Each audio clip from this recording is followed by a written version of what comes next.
Good afternoon, everybody, and welcome to the News Behind the News with Ralph Kintab on Mix 94.7 FM, and thank you for joining me on today's program. This afternoon, I have a superstar here with me, a professional athlete, and that is Mr. Deion Bute, old high school friend of mine, and I'm definitely glad to be able to be interviewing you again. The first time was a good time, but I'm also just proud of you, man, to see your growth and your success. And I'm glad that you're here also to be able to share that with St. Martin, because I think you have a lot of things you can share, especially a lot of information and inspiration as well. So how you doing? And thanks again for coming to the program. Thanks for having me here, man. Glad to do round two with you. So cool. Let's start. Yes, sir. So we've had, several successful athletes here in St. Martin. Recently, everyone has been celebrating Mr. Casey Carty, who made it in the West Indies team and will be playing with them. We have Denzel Washington and others, and we have other baseball players too. But in basketball, I don't know that many, but maybe you can share those with me. Okay, cool. I know a few. Yeah. How I can forget Mr. Omar Babatui. Yeah. That's my man's right. So that's besides him and you, I don't know others, but nevertheless, I'm just still glad that we have a few. Yeah. But with that, I'm curious if you could first of all tell us about yourself and how do you get involved into sports in general. I mean, we went to St. Martin Academy together. He always knew I was playing basketball all the time. Teachers used to be on me for not wanting to, just sit down in class all the time. I always wanted to play. So, that's where it started. And then, after we graduated high school, went to college in Tallahassee, tried to walk on, didn't make it, kept working, made it. Then eventually, graduated there after 3 years because my first year was like my redshirt year. My next 2 years I played. Got a scholarship to go to Central Connecticut State. Went there for 2 years, and then after that, I just decided to go pro. Well, that was my dream to go pro. I'm in year 3 right now. I just came out of Iceland. Just ended up winning the league and moving my team up. So, nice. We know we're going to decide whether we want to, stay in Iceland or, go somewhere else. But, it's just been a long, hard journey that's still going on. So there's many more years to come. Cool. So I'd like to go back, dwell a bit in the formative years, basically. Even with playing in school and whatnot. When you were playing ball, was it just that you just enjoyed playing ball, or you were from that moment steadfast on wanting to go pro with it, to go further?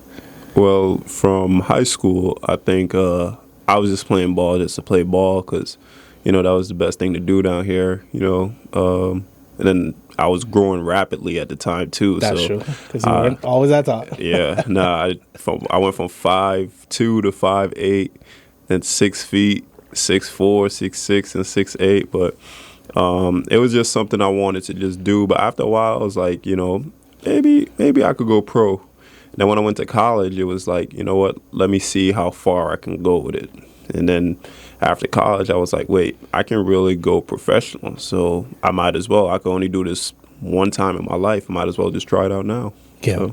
So as far as playing here on the island, what sort of tournaments or games did you play in locally? This year, since I've been back? No, I mean like in the past? In the past, yeah. I mean, when I was younger, I think I played in company tournaments. I've played in the district seasons. I've played both on the French side and the Dutch side. One year, I think I played about 70 games for the whole year because I played about like maybe 18 Dutch, French, under 18, I think over 20 or something like that. So, I mean, I competed in every single tournament back home since I was a kid, so it ain't nothing new to me down here anymore. Yeah. And at that point, did you ever travel to play as well? With St. Martin, no, I don't think I ever traveled. I think maybe I went to Anguilla once just to play just a pickup game against them, but other than that, I never traveled with St. Martin to play. Okay. So even as so I'd like to get into, I guess you get into college playing and building your career and skills there. But one of the things I'm curious about, though, is while you were playing here in St. Martin, before heading away, was it that you? So even as you played in all these competitions, did you have a coach? Did you get training and stuff, or was it just you're playing ball based on how you know to play ball, how we culturally play ball, so to speak? A combination of both. Okay. I mean, one thing I observe a lot of videos, biggest basketball league St. Martin watches the NBA. So, I would watch things and try to, duplicate, I would try to, Emulate. emulate those same things and, try to do it as best as I can. But after a while, I met a coach on the friend side. His name is John Jude. And, he started to cultivate my skills a little better, where he seen like me being this long, tall kid and try to develop more things, and try to get me stronger too. So it's kind of a combination of both me trying to learn things on my own and then him trying to help me develop things. Okay. And so from the moment when you went abroad, you say you went to Tallahassee first? Yeah, I went to Tallahassee. To TCC or? Yeah, TCC. Okay. What was it like then, I guess as far as realizing, hey, I've definitely grown in more ways than one. Yeah. And, you're in a space where, to be honest, in the U.S., you have a bigger access to opportunities that, it would be much harder to get if you were just on the island. So with that, what was it like in terms of feedback you got from, let's say, the school and then the other schools that you went to in terms of your skills, your play, and the like? Well, I'll say like going to Tallahassee, my first year, it was just like a learning year because I played in the States in the summers in New York, but that was street ball. Street ball is totally different to college ball. Mm-hmm. Street ball is you freestyling. You just playing. College ball is more structured, more schemes. I mean, depending on the coach. But I was in junior college, so it's more organized, but it's not as organized as Division I, but it's still more organized, where concepts that I had no idea, I had to learn them in Tallahassee. My first year, I was still just learning how to play because I wasn't used to playing in air conditioning. So the first time I played in air conditioning, I used to have to start with a hoodie on, because I used to be freezing. Yeah. Sometimes 2 T-shirts, and then I slowly take everything off as I'm getting warmed up because I used to be freezing. So I had to get used to that. Then the style of play, like the speed is much faster. Like we play slow down here. I could literally walk up the court, and everybody's still behind me. So up there, the speed is faster. Like they're always moving all the time. Even with street ball, they shoot it so much faster. Decision making is more quick. So that was just my first year, and then coming in at the end of my first year, going into my second year, is when I started playing with more college athletes, because now the coach is seeing me. I'm playing pickup runs against people I went to major D1s. I'm playing against Florida State in the summer, so it's like I was playing against some dudes that was in the NBA. I was playing against Terrence Mann, that's on the Clippers right now. I was playing against Malik Beasley, that's in Minnesota right now, and like the speed was just, and the guys were just huge. So I had to learn on the fly how to adapt to all of that. Yeah. So. Yeah. And I mean, did you ever feel pressured, or was it just motivation for you?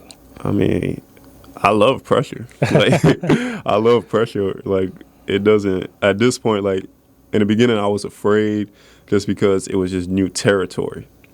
But after a while, I'm just like, hey. Yeah, you're no longer the big fish in the pond. Nah, because I thought I was big until I ran into a dude named Michael Ojo. Let him rest in peace. He passed away last year, I think. 7 foot, 303 pounds. Wow. I think like 5% body fat. Like huge as hell. I'm like, bro, this is who I have to guard if I go D1? I'm like, I have to reconsider it. But then it's like, you find ways around that. Okay, he's big, but he's slow. I can outrun him. He's big, but, he can move me with his pinky. But if he can't feel where I'm at, he can't move me. So I have him a little. So it was just like, yes, it was pressure trying to figure out how am I supposed to do this. But after a while, you're doing this so long, it's like it's not even pressure. It's just routine now. So, Gotcha. yeah. It's just what you're saying reminds me of Kobe. When he spoke about his list of his kill list, basically. Yeah. All the places like he had to take out in some way. List, yeah. When I go up there, I'm not gonna lie. Like this year, especially like when I was in Iceland, the team that I was with, they dropped down. So I came there to bring them back up. But we still played in these cup games against the top teams because technically my team was still a top team. It's just it had a bad season. And now this is what I knew, like, okay, I could play with anybody if I put my mind to it and I'm, revving on all gears. Everybody's telling me about this dude, Milka. Hey, you gotta have to play Milka. He's like maybe a little bit taller than me, but like 260, 270. So you got like 40, 50 pounds. And everybody, I'm going into the grocery store and everybody's like, hey, you're going to play Milka next. You have to get ready for that. I'm like, bro, y'all know he got guard me, right? So now we go into the game and he's looking at me all nonchalant like I'm about to kill this dude. I'm looking at him like, bro, I'm about to destroy you. I come out the gate busting his tail. Like, I'm going at him. I'm talking smack. I'm saying all types of stuff. We on the free throw line. His other big was like, I'll guard him since you can't guard him. I said, he guard me, you got a double. And he was like, bro, shut up. You only average 12. I said, bro, you guard me, you got a double. So I don't feel no pressure no more because I already know how it is. Yeah. Once I put my mind to something, I know I could do it. Yeah. So one of the things I'm curious about is how early on did you realize what your strengths were? What is it that was unique that made, because beyond the height, sometimes you see somebody that's tall is like, hey, you should play basketball. Yeah. That don't mean you could play. Yeah. So what was it that made Deion Bute? I would say my effort, my work ethic, and my pain tolerance. So I say effort, like I play hard. I go hard. I try to go as hard as I can, as much as I can. When it comes to my work ethic, when I work out, anybody that knows me, when I work out, like I'll work out hard. Like I'll do everything till I'm exhausted. I got to get it perfect. I got to get it right. If I'm not getting it right, I'm kicking the ball. I'm doing all types of stuff because why can't I do this right? Okay, we're going to get it right. I'm not, even though I got other stuff to work on, I'm not leaving this one aspect of the game until I get it right. Then I don't care if I'm in the gym for like 2-3 hours. Like I'm gonna get this stuff right.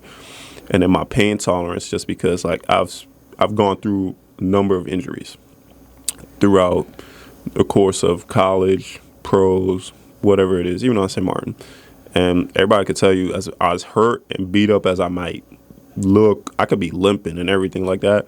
You'll still see me go out and play. Like I've torn my knee up.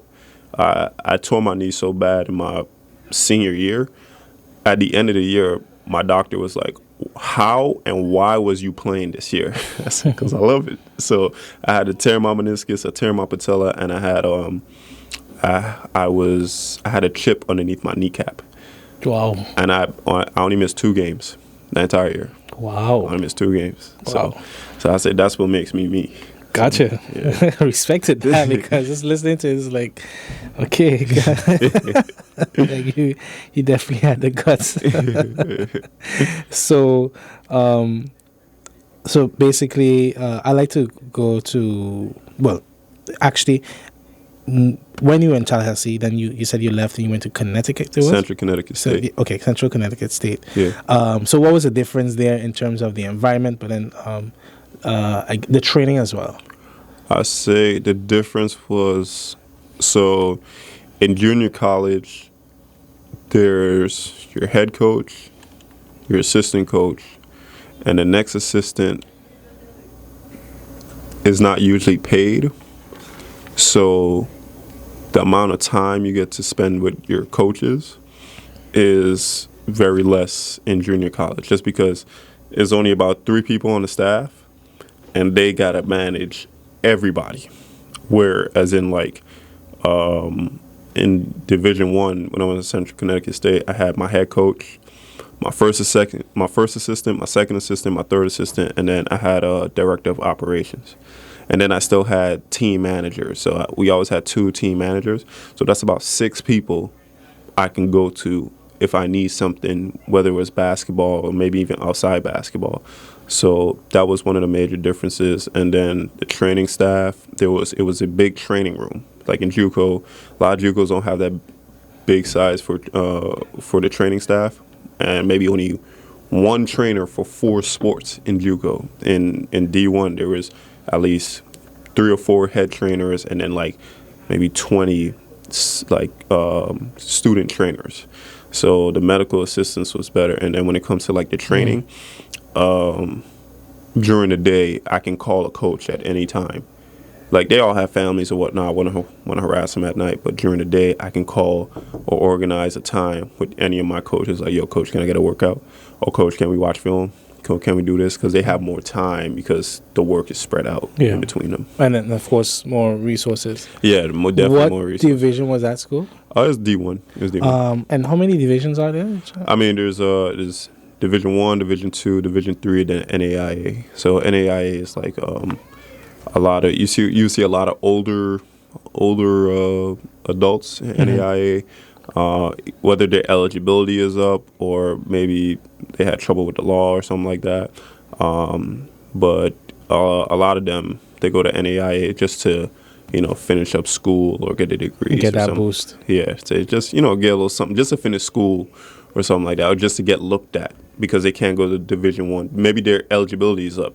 Because you have 5 years to play 4 years. So you got a redshirt year, technically. Some people get multiple redshirt years. So some people might be playing for 6 or 7 years. Just didn't play physically those 1 or 2 years.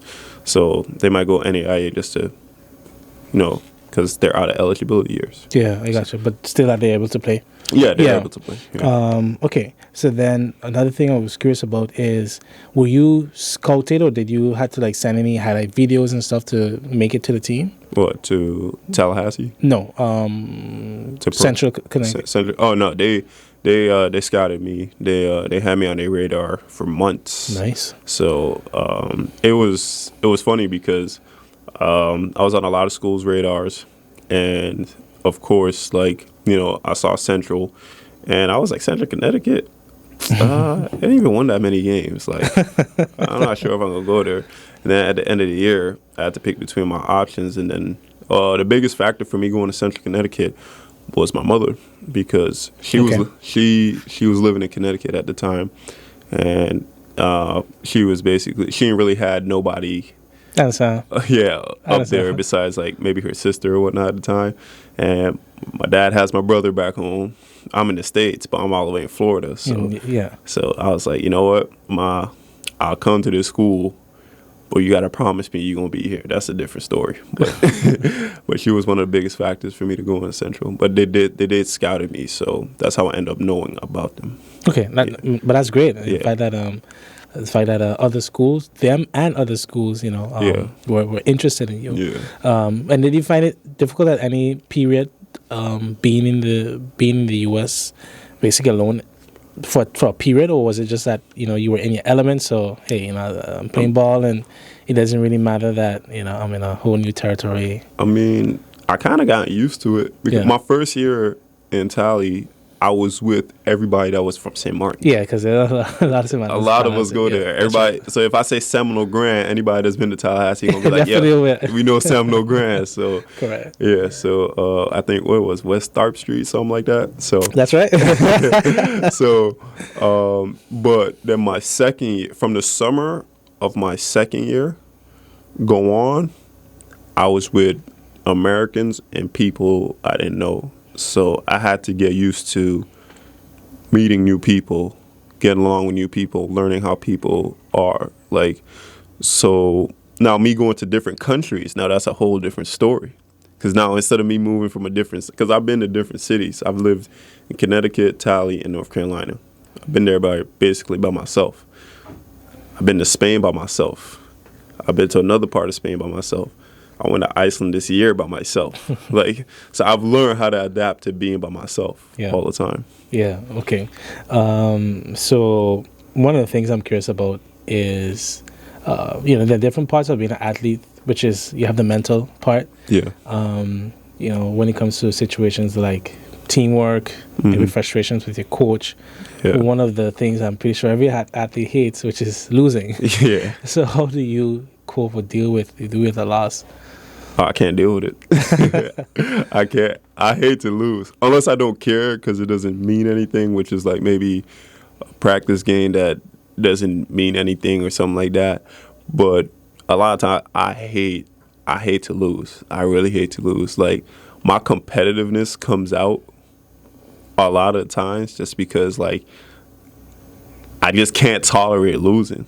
Like, in practice this year, like, if I'm up, like, with my team, like, because we have 2 practice teams, if I'm up and my teammates are doing ridiculous stuff that's throwing away the game and making the other team come back, and we lose that game, I'm flipping out because I'm just like, but it's impossible that we got to this point and we couldn't finish it, we couldn't close it out.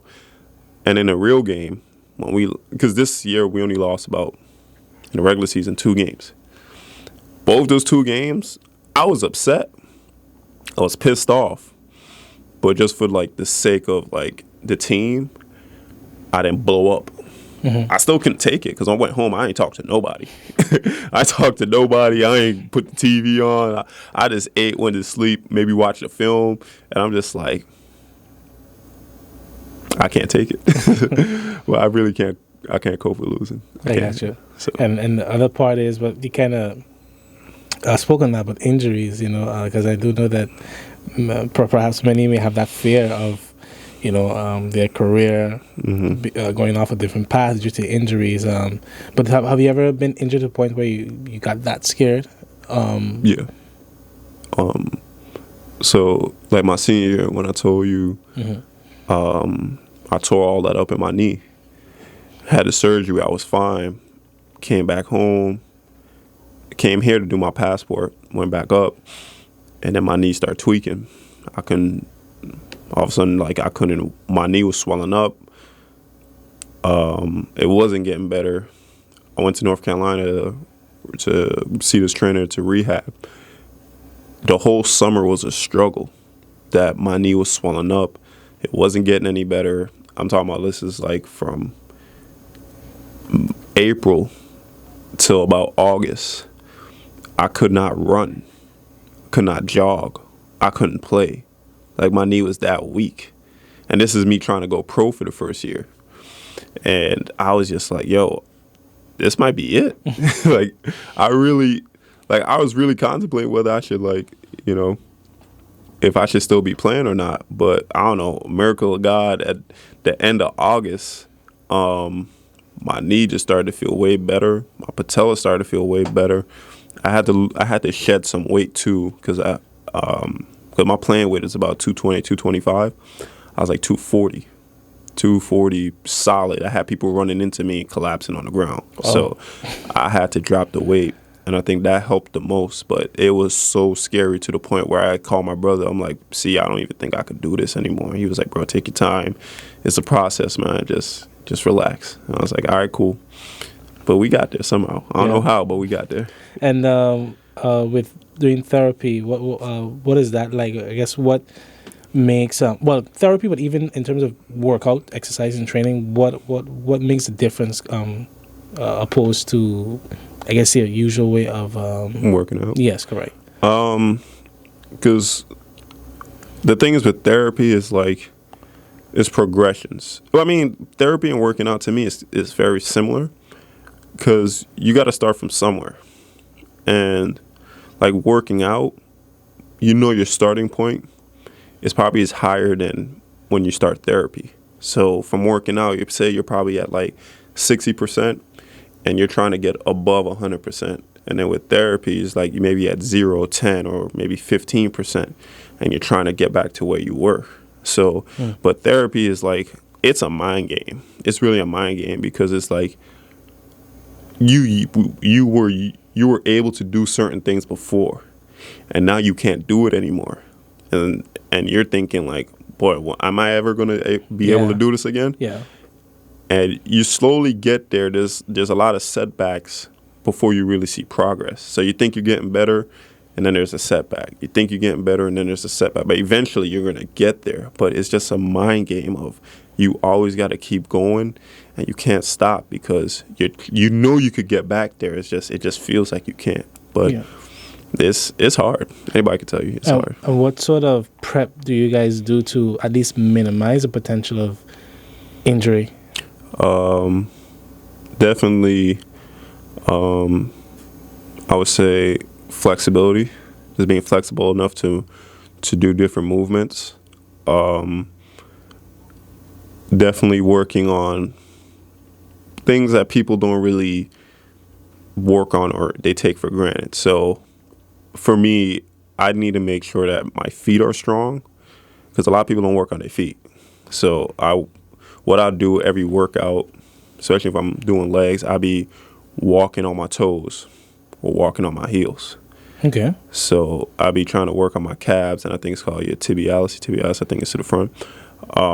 Then I just be doing like I'll be doing like lunges with a medicine ball. Now I'll be throwing it at the wall while I'm doing a lunge, just to work on the stability in my knee, being able to stay in that position. So it's like I see what you're saying. Yeah, so it's just doing things like that to help prevent injuries. Like I do a lot of knee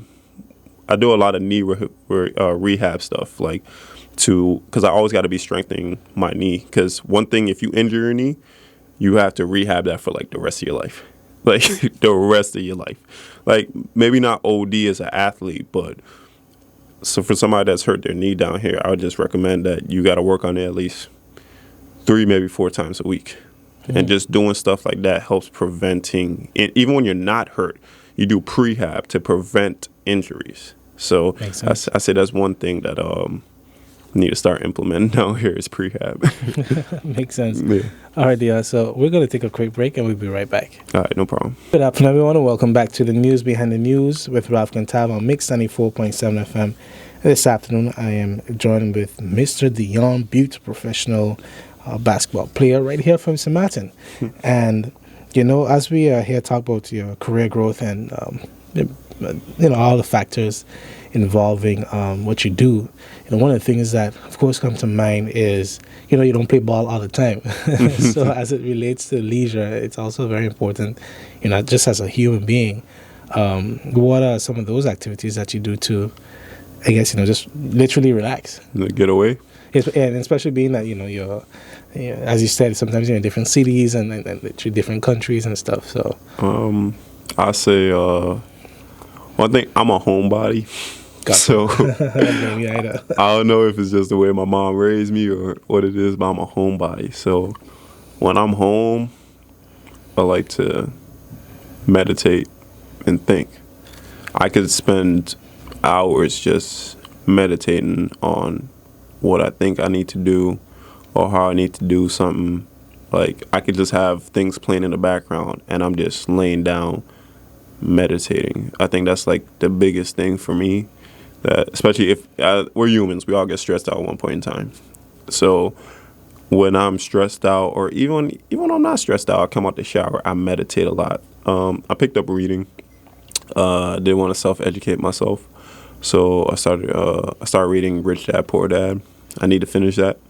I'm trying to get into trading. I've been working on it for the last year or whatnot too. So, I just do different things at home. But if I'm in a different country, I would like to see different places, experience different food, stuff like that, see different things, because you know how people take vacations. Yes, correct. And I'm like, a vacation, you don't get to see everything. You feel me? Like you get a vacation, you get to see the premier spots. Yeah, really. But that's why I love my job is that I get to live there. Yeah. So I get to see how the people are. I get to see how they act.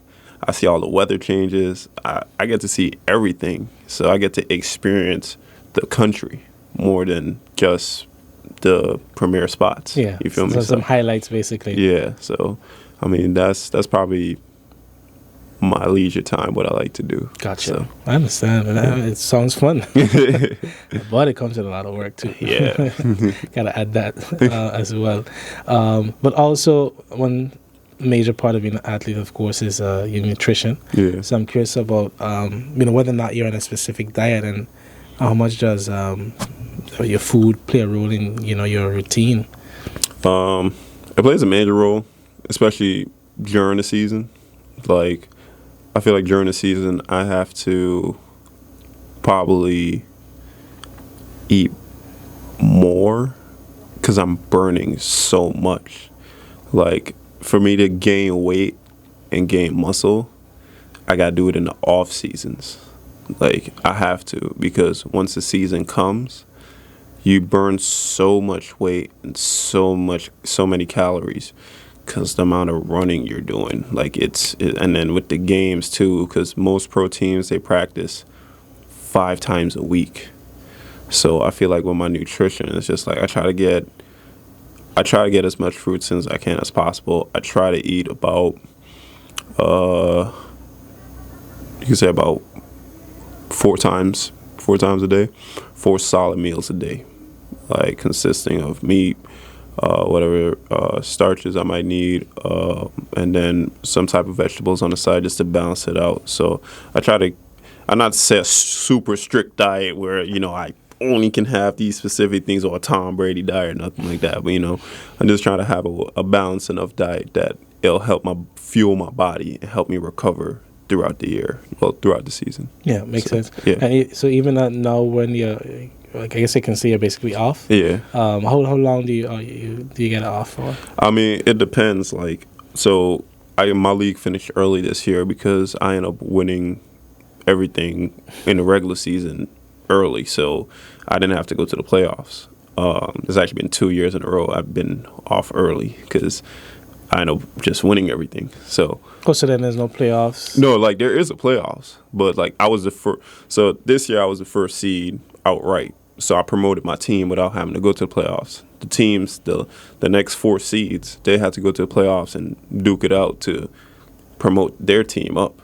So, and then last year when I was in Spain, like, we won the regular season outright. So basically I came home later because I ended up going with a EuroLeague team for 2 weeks until I broke my nose. But yeah, in the off season, I get to spoil myself a little more because I know I can. I burn calories. I probably burnt like a pound walking up the stairs. Like, I burn calories fast, so I get to enjoy more stuff down here. Like, imagine not having ribs and Johnny cakes the whole year, shawarmas, and then when you come back here, it's just everywhere. Like, Yeah, man. it's everywhere. So yeah, almost every corner you turn, you got Chinese food. I'll be like, I can't.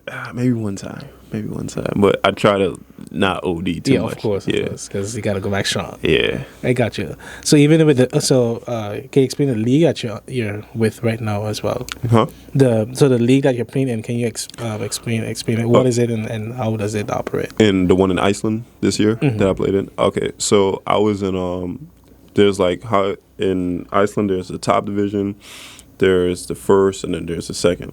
So this year I went with, as I said, my team that dropped down from the top to the first. I went there that year just to help promote them that year. So it was a straight league. It was okay.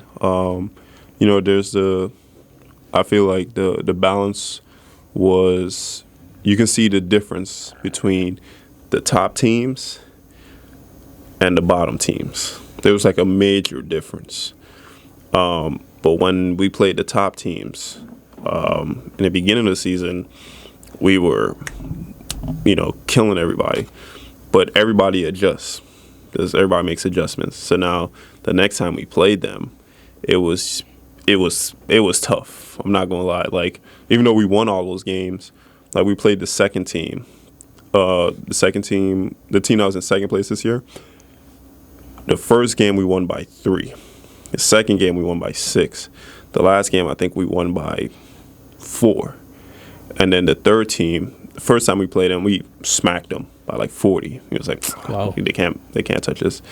The second time we played them, most exhausting game of my life. Double overtime. I ended up playing like 45 minutes. I couldn't feel my hamstrings after the game because they signed another guy to help them. So it's like it was just tough. And then I think the third team, we smacked them in the beginning, the first game. Second game, we was at their house, 6-hour drive. Ended up only beating them by 1. And then the next game, only beating them by 4. Like, you could have tell, like, everybody was getting better. With the top teams, everybody was getting. So I would say it was probably a straight league. It was a straight league. Wow. So, and the one in Spain was similar? I feel like Spain was a little more competitive. Like, even from the middle, even from the bottom team, some of the bottom teams go up. I feel like it was more competitive because even the bottom teams, like, we was in a dogfight with them, and we just end up scraping it out. I think like in the last 2 years, I probably lost about, I want to say about 7 games. So even though it was only 7, I think I won 25 last year, or 28 or something like that, and then I won 25 this year. So it's like, but in Spain, like some of the games against the bottom teams were close, like almost going into overtime. We got lucky; they missed some shots, we made some shots, so it was just. Yeah, I say Spain's a little more competitive. Gotcha. Yeah. So one of the factors that go into professional sports and professional industry is as far as getting an agent is concerned. Yeah. So because particularly an agent can make or break you depending on your relationship and how your contract and stuff is set up. Mm. So how was your experience being against someone to represent your interests, and what was the process in obtaining one as well? I say the process is not that hard. Okay. Especially like the biggest thing is if you're wanted. It's not that hard. Like agents will come after you, especially when you just come out of college. You're going to have so many agents hit you up on Facebook, Instagram, or anything like that, seeing if you want representation from them.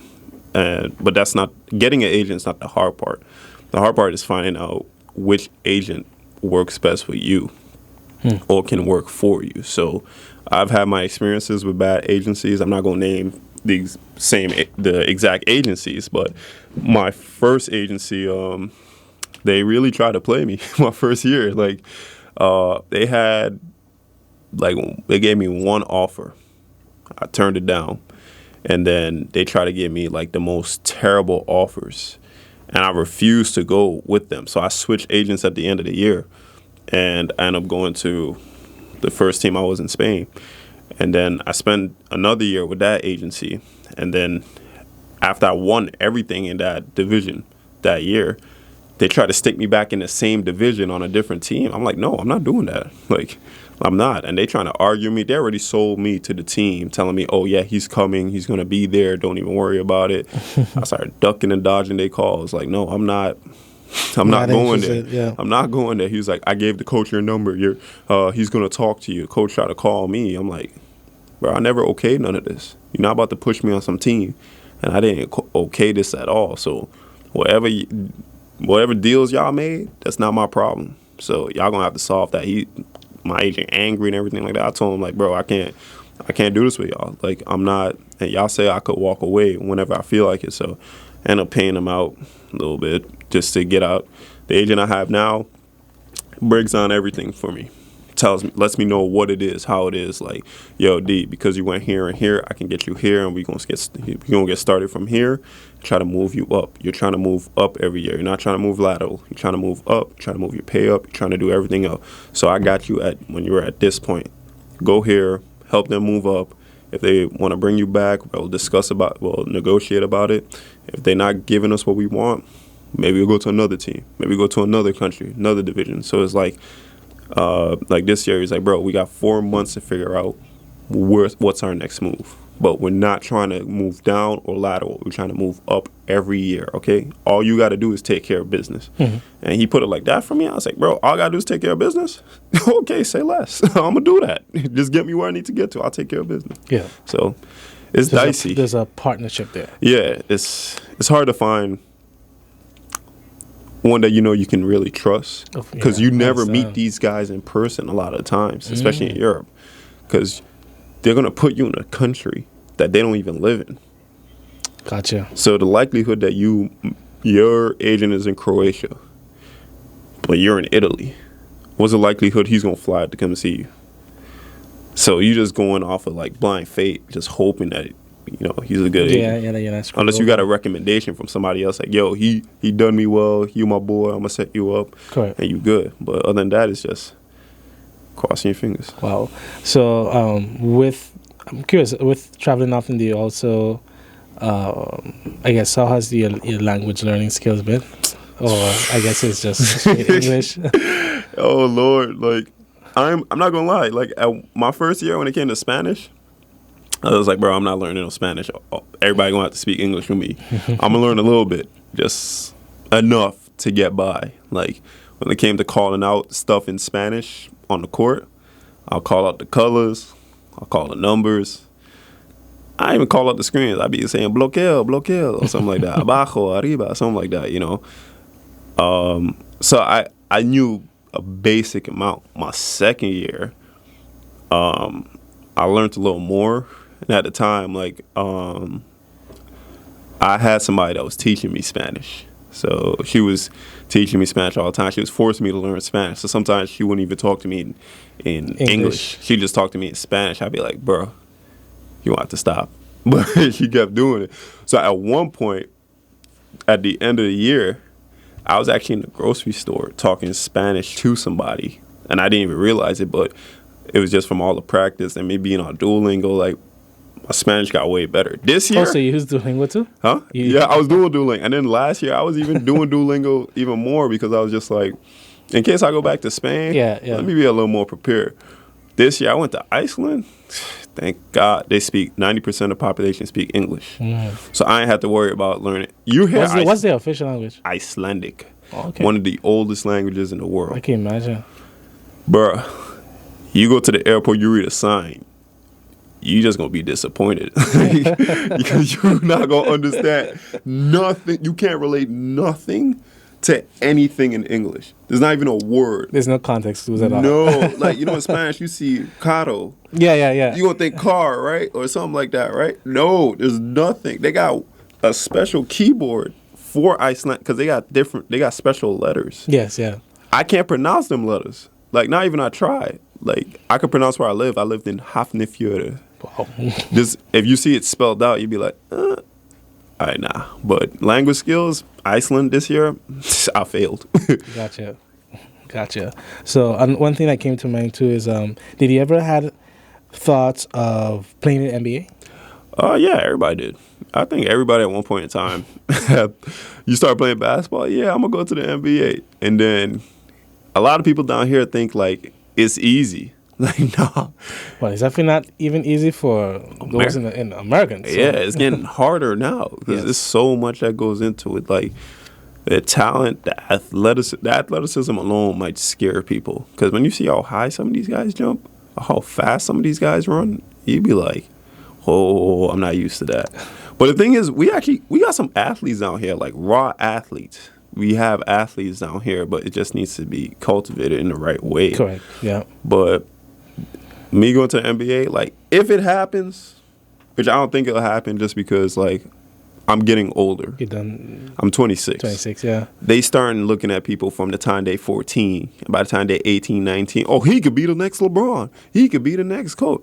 Nah, I'm not that. I'm already 26. Like, they're going to say, I'm going to be the next Karl Malone at 39. Like, nah. Like, it's okay. I'm okay with playing in Europe or other countries for the rest of my life because now I get to see different parts almost every year. I get to experience something different every single year. And I got you there too because, I mean, even the NBA is has made efforts to branch out of the U.S. as well. Mm-hmm. Yeah. You see, like, now they're having games in the preseason in different countries. Right. Now they're implementing way more European players. I mean, they always try to get European talent, but it's like now they're really, like, branding the European talent. Like, top players in the NBA aren't even American anymore. Like, before, like, the top players in the NBA at one point was, you can say, Steph, Bron, KD, Kawhi, Anthony Davis. Now you like Luka, Giannis, Yeah. Embiid, Jokic, like, and then you might put what Steph or KD or one of them. So it's like now it's getting even harder Correct. for Americans. It's internationals Correct. now. Correct. So, So then, even with that, has there been any opportunity for you to play with the Olympic? what in the U.S. or anywhere like Holland? Yeah. I mean, Europe. I seen my name on like a Dutch website before, like when there was like Hollanda players like in Europe or something like that, but I've never got reached out to, and mostly because I haven't. I've only been in Holland like twice, and the first time was to pass through to come back to St. Martin. The second time, Do they have a basketball league? yeah, they have a basketball Okay. league over there, but it's not. They're still building it up. Yeah. So, but the second time I came there to see a friend for like 2 days. But I've never sat down, because I'm pretty sure if I go there and I play there, somebody's gonna see me there, and all I'll ask is just for a tryout. Let me Yeah. get a tryout. If I get a tryout, I'll show you what I could do. Pretty sure they will recruit you. Yeah, I'm pretty sure. Like once I'm healthy and I'm in rhythm, like I know I can hoop. Like I know I can. So, Yeah, for sure. yeah. So another aspect that even as far as being like expressing that you want to become an athlete, along with being in the arts and so forth, people say is, yeah, but how you make money doing that? Mm-hmm. And it's often discouraged sometimes because it may seem as unstable and Yeah. because of the possible threats to your career and stuff. Yeah. But how has it been, especially seeing that you're in the European division basically, and while tied to specific countries, in terms of negotiation, you're paying, getting financial, Like benefits from playing in these leagues, in a way that while you're still doing what you love, it's not that how to say you're earning pennies in a sense. okay, yeah. So like when I started out my first 2 years, my pay was like low because like one, I'm starting from scratch. Two, nobody knows me, and everybody's trying to take advantage of, we could get like quality rookies for like a low price. All right, cool, but you can't look at it that way because I feel like anybody that's starting out their career, especially if you're building it on your own, you're not gonna get the money you want one time. Correct. It's a process. So every year my pay has gone up. Now I'm not going to talk dollar amounts here right now, Correct. but like every year my pay has gone up. So good thing about being overseas, especially being in like a Bosman or international, is that they can't tax your pay. Your money's tax free. So whatever my contract says, that's what I'm getting. And it comes to negotiations, that's between you and your agent.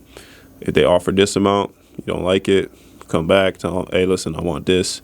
So you know how you negotiate. You start high, then you got to work your way down.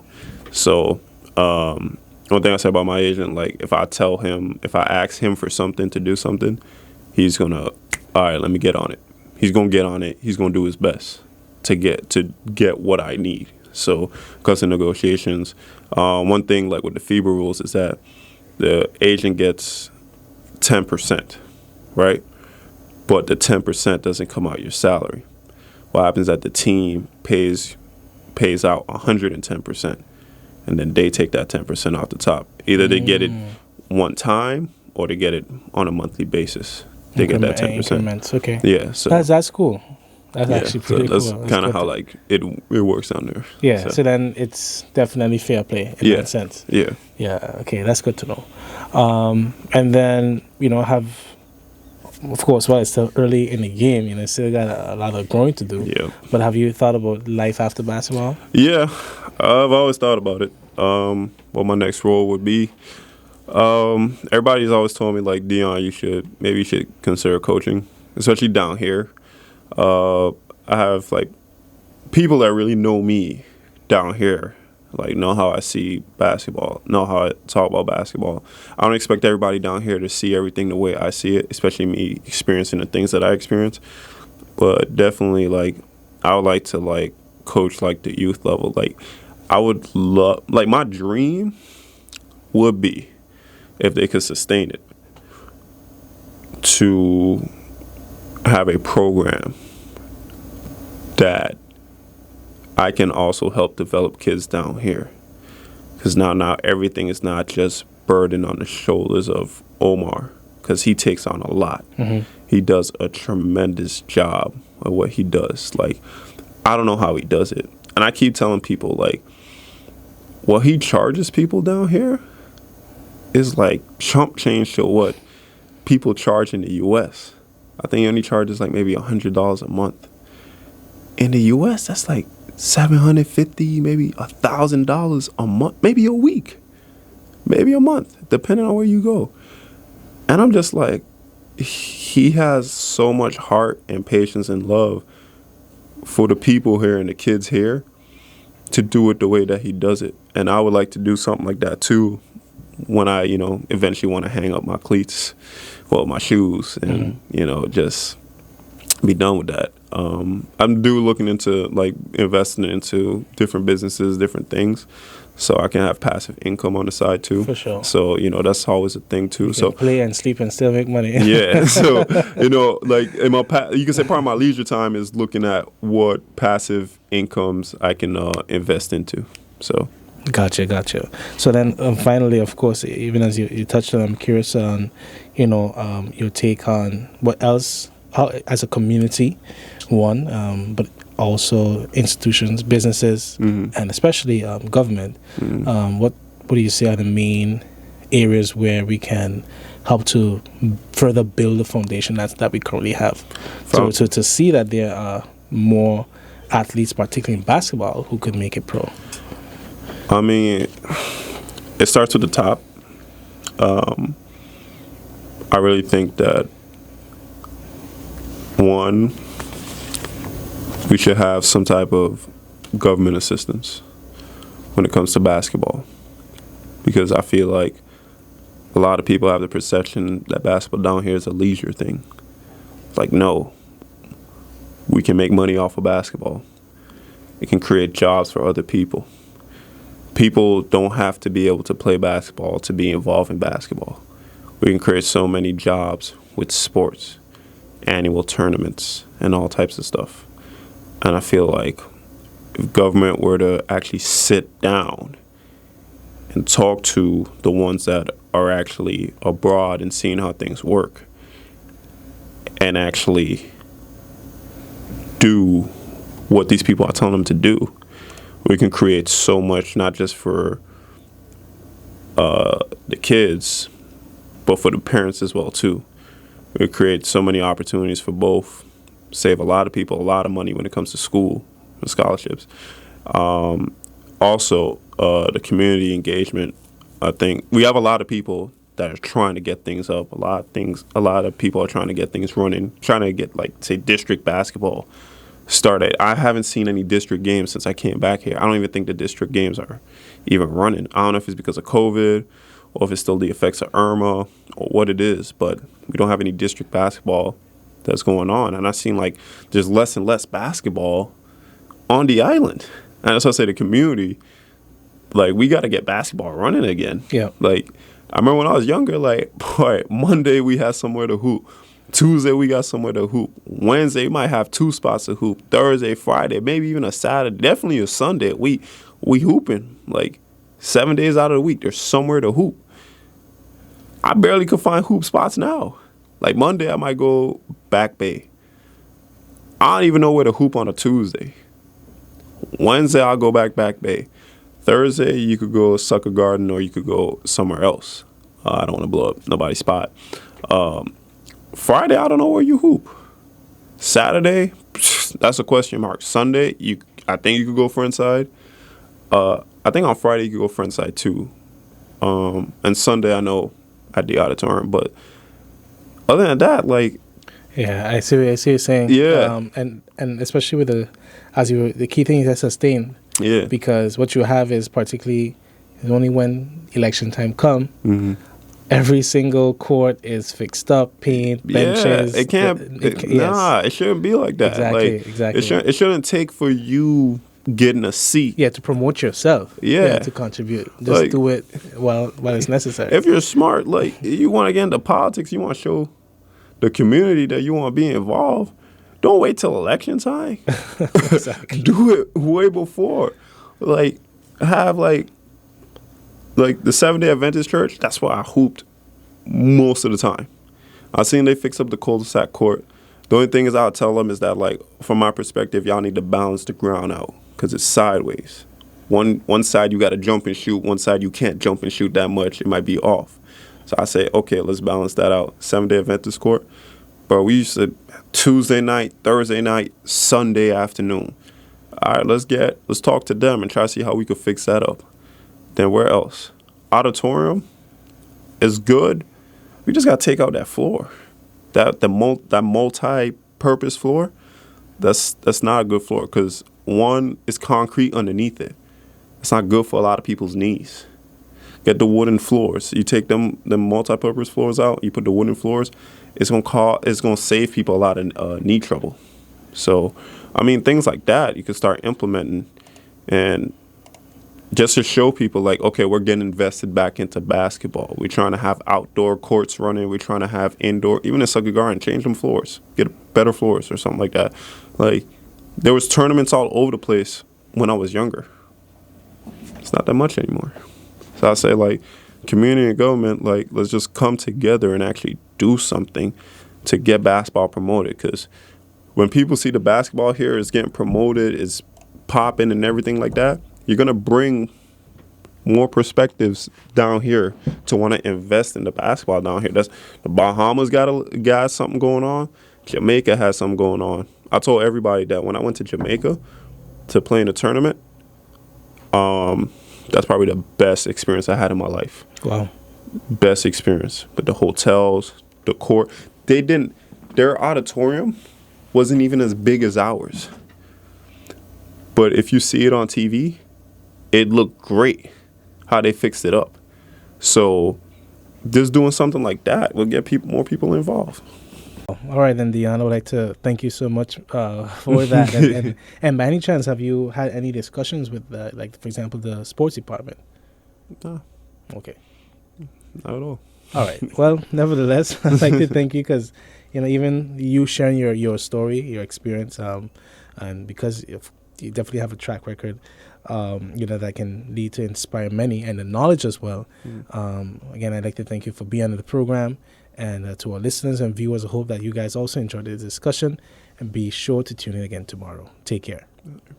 Take care.